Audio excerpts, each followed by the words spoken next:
বন্ধুরা, জীবনে যদি ভালো থাকতে চান তাহলে আপনাকে এরকম গ্রামীণ পরিবেশে চলে আসতে হবে।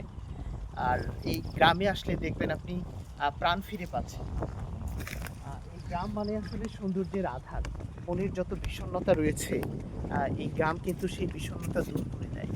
আপনার শহরের যান্ত্রিকতা বা শহরের কোলাহল দেখবেন আপনার মনকে বিষিয়ে তুলেছে।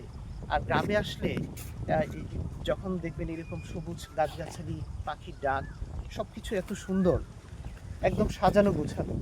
এই যে দেখেন এখানে দাঁড়িয়ে আছি, কি পরিমাণ বাতাস বয়ে যাচ্ছে।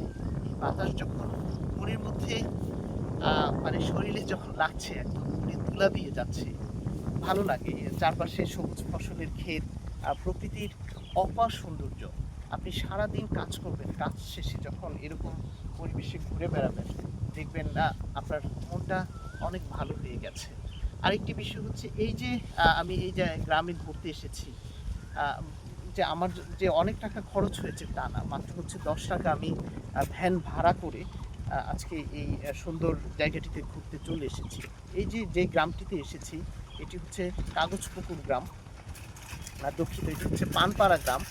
পান্তাপাড়া। যশোরের একটি গ্রাম এটি, শার্শা উপজেলার। ভালো লাগছে। প্রতিদিন চেষ্টা করি কোনো না কোনো গ্রামে এভাবে চলে যেতে। হয়তো অনেকে অনেক টাকা খরচ করে অনেক দূরে যান। আর আমি চেষ্টা করি এই গ্রামে ঘুরে বেড়াতে। অন্যদের মতো হয়তো অত টাকা পয়সা আমার নেই। কিন্তু এই গ্রামে আমার মনে হয় যে আমি লাখ টাকার উপরে সৌন্দর্য উপভোগ করতে পারি মাত্র ১০ টাকা বা ২০ টাকা খরচ করে। ঠিক আছে?